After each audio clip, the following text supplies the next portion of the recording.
નિખરતા ગુજરાત ન્યૂઝમાં આપનું સ્વાગત છે।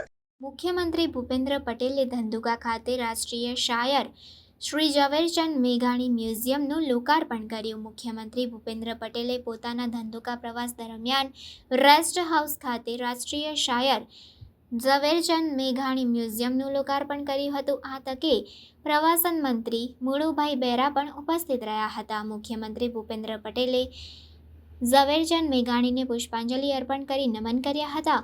ઝવેરચંદ મેઘાણીના પૌત્ર અને ઝવેરચંદ મેઘાણી સ્મૃતિ સંસ્થાનના સ્થાપક પિનાકીનભાઈ મેઘાણીએ મુખ્યમંત્રી ભૂપેન્દ્ર પટેલનું ભાવપૂર્વક સ્વાગત કર્યું હતું। મુખ્યમંત્રી ભૂપેન્દ્ર પટેલે અહીં રાષ્ટ્રીય શાયર ઝવેરચંદ મેઘાણીના પ્રેરણાદાયી જીવન, સાહિત્ય, લોકસાહિત્ય તેમજ આઝાદીની લડાઈમાં તેમનું પ્રદાનના પ્રદર્શનને નિહાળ્યું હતું। આ ઉપરાંત મુખ્યમંત્રીએ કલાત્મક પ્રતિમાઓ તથા દુર્લભ તસવીરોનું પ્રદર્શન પણ નિહાળ્યું હતું। મુખ્યમંત્રીએ તમામ પ્રદર્શન નિહાળી ધન્યતા અનુભવી હતી અને સંસ્થાને અભિનંદન પાઠવ્યા હતા। આ પ્રસંગે સાંસદ ચંદુભાઈ શિહોરા, પૂર્વ મંત્રી ભૂપેન્દ્રસિંહ ચુડાસમા, ધારાસભ્ય કાળુભાઈ ડાભી, પૂર્વ ધારાસભ્ય ભરત પંડ્યા, ઉત્તર ગુજરાત વીજ કંપની લિમિટેડના મેનેજિંગ ડિરેક્ટર અરુણ મહેશ બાબુ, અમદાવાદ જિલ્લા કલેક્ટર પ્રવીણા ડી.કે,